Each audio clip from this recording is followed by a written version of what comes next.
Vous êtes fan de jeux d'horreur, mais vous aimez aussi Minecraft? Eh bien, laissez-moi vous dire que vous êtes tombé sur la bonne vidéo. La plupart des gens pensent à tort que Minecraft est un jeu mignon, avec des cubes, des couleurs et qui ne ferait pas peur à une mouche. C'est faux, car aujourd'hui, je vais vous montrer comment transformer Minecraft en le jeu le plus horrifique de la décennie. Ça vous demandera 0 €, un peu d'attention et vous vivrez très probablement l'une des plus belles aventures de votre vie. Bienvenue à tous sur ma chaîne, moi c'est TairiWorld et je vais vous montrer aujourd'hui comment transformer Minecraft en jeu tout simplement terrifiant.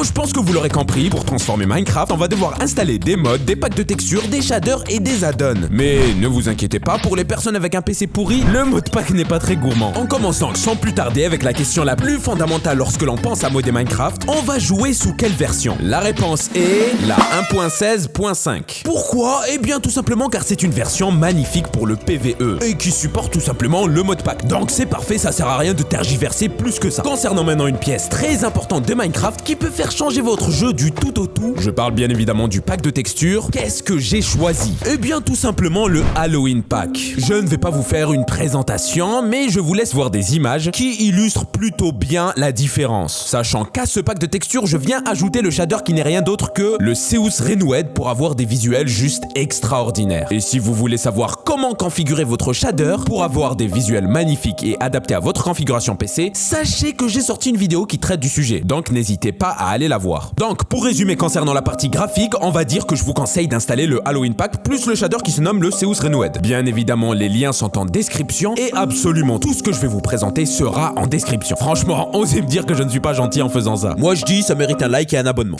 Non, plus sérieusement, abonnez-vous, c'est un truc qui m'aide de fou. Et ça fait juste trop plaisir de voir des gens qui aiment le contenu que je propose. Voilà, je vous aime, c'était le petit aparté amour de la vidéo. Maintenant, on arrête les conneries et on attaque le premier mode qui ajoutera des aurores boréales, plein d'effets sonores comme le bruit des grillons dans les marécages ou encore les oiseaux qui gazouillent dans les arbres et des lucioles apparaîtront pour illuminer la nuit. Qu'est-ce que c'est beau. Et ça ajoutera aussi des tempêtes de sable, des orages des plus dangereux et féroces. La Soul Sand se mettra à rire quand vous l'approcherez pour vous rappeler que vous n'êtes qu'une petite merde. Haha, petite merde. Bref, ce mode qui s'appelle Dynamic Surrounding est un mode qui contribuera à l'amélioration visuelle et sonore de Minecraft. Mais pourquoi je l'ai pas placé dans la partie graphique de ma présentation? Tout simplement car ce mode a le don d'ajouter également, comme je vous l'ai dit, des événements comme les tempêtes de sable et des orages très violents. Donc ce n'est pas vraiment un mode graphique et ce n'est pas non plus un mode qui change profondément le gameplay en soi. En bref, on va dire que c'est un mode qui est entre les deux. Deuxième mode de la liste à installer, Big Brain. On va faire très bref, ce mode va considérablement améliorer les intelligences artificielles des mobs et va donc les rendre plus difficiles à combattre, puisqu'ils pourront se battre plus intelligemment. Ouais, c'est logique. Mais ça fait pas peur tes modes pour l'instant, là c'est nul. Fermez vos gueules et écoutez-moi bien et surtout imaginez. Vous êtes tout seul dans le vaste monde qu'est Minecraft. Vous avez combattu pendant 3 jours et 3 nuits des vagues de monstres incessantes et il n'y a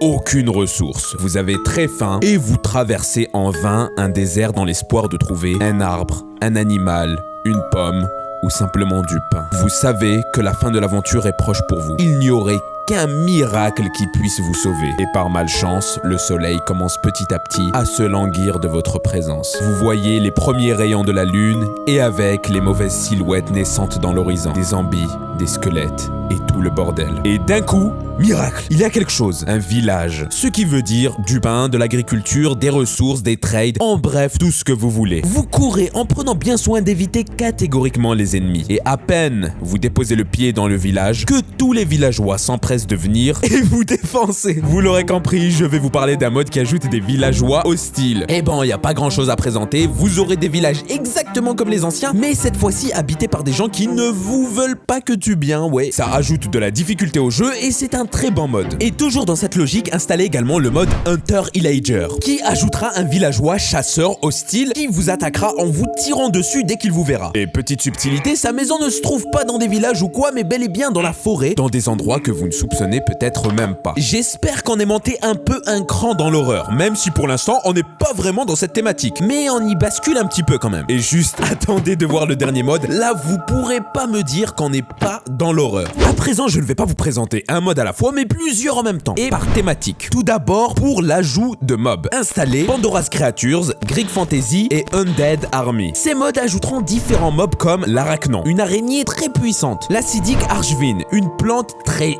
chiante, le troll de l'Inde, Cerberus, le fameux chien des enfers, Charybdis, un monstre marin qui fait très flipper, je vous le jure, quand on s'y attend pas et qu'il vous prend par surprise, les méduses, le géant, et vous pourrez également assister à la création d'une hiérarchie chez les zombies avec l'apparition de différents types de zombies, le paysan, la brute, l'assassin, le mage, l'archer, l'arbalétrier, le chevalier, le tank, le garde royal et finalement le roi des zombies qui peut s'invoquer en construisant ce totem. Et là vous allez me dire, mais non, là c'est pas possible, il y a trop de mobs, tu veux que je fasse quoi moi? Mais ne vous inquiétez pas, vous aurez également des créatures que vous pourrez apprivoiser, comme le bufflan que vous pourrez apprivoiser en lui donnant une touffe d'herbe. Il vous permettra de vous déplacer de manière plutôt safe et d'avoir un grand espace de stockage. En installant le mode Scarecrows, vous aurez en plus de tout cela la possibilité de fabriquer un épouvantail qui, quand vous le placerez devant votre base, éloignera les mobs. Alors vous n'êtes pas obligé d'installer Scarecrows. Si vous êtes un battant, vous pouvez jouer et affronter les ennemis en assumant totalement le fait qu'ils puissent se pointer devant votre base. Mais si vous sentez que l'aventure risque d'être dure pour vous ou que vous n'avez tout simplement pas un bon niveau à Minecraft, installez ce mode, conseil d'amis, vous en aurez besoin. Concernant maintenant les modes qui vont changer structurellement le monde en y ajoutant des constructions ou des biomes, je vous conseille d'installer Désolation et The Graveyard.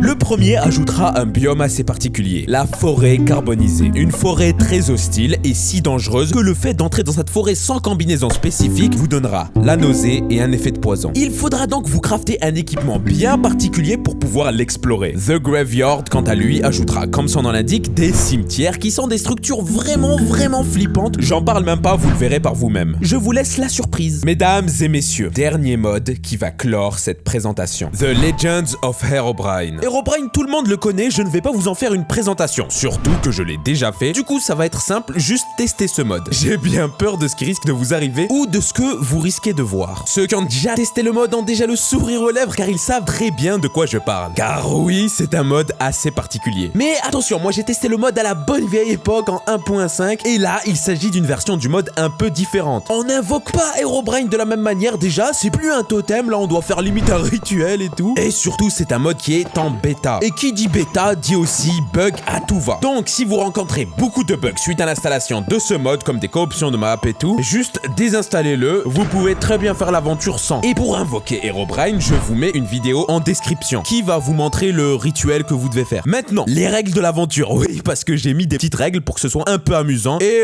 pour pas simplement que vous jouiez et que vous arrêtez au bout de quelques minutes. Tout d'abord, les règles. Bon, on parlait un petit peu d'Herobrine il y a quelques secondes et ben la première règle, c'est tout simplement d'invoquer Herobrine dans les 3 premiers jours de votre aventure. Il faudra également que vous ne mourrez pas plus de 5 fois, sinon c'est trop facile, et ne pas dormir la nuit. Sauf si un élément du jeu vous y oblige, comme à tout hasard, Herobrine. Ouais, non, mais c'est très important de pas dormir la nuit parce que c'est la nuit que ça fait surtout peur, les mobs et tout. Donc voilà. En termes d'objectifs, le premier, tout simplement, de tuer le Wither Squelette, l'Under Dragon et le roi des zombies. Ensuite, vous devrez explorer la forêt carbonisée pour pouvoir récupérer le cœur de cendre. Et ensuite, vous devrez tuer le taureau de bronze que vous invoquerez de cette manière en disposant 4 blocs d'or et des blocs infusés d'icor sur les côtés. Vous comprendrez tout en jouant, ne vous inquiétez pas, si ce que je dis a l'air d'être du chinois pour vous. Voilà, les objectifs, il y en a pas tellement, mais ils sont quand même challengeants. Dites-moi en commentaire et en toute honnêteté, combien de jours Minecraft vous aura-t-il fallu pour réussir à accomplir tous les objectifs que je vous ai cités? Et surtout, dites-moi si vous avez réussi du premier coup. Ce qui est très peu probable. L'aventure n'a pas l'air si horrifique que ça, mais comme on dit, il ne faut jamais se fier aux apparences. C'était Tyrie World, j'espère que la vidéo vous aura plu. Portez-vous bien et surtout, bonne aventure.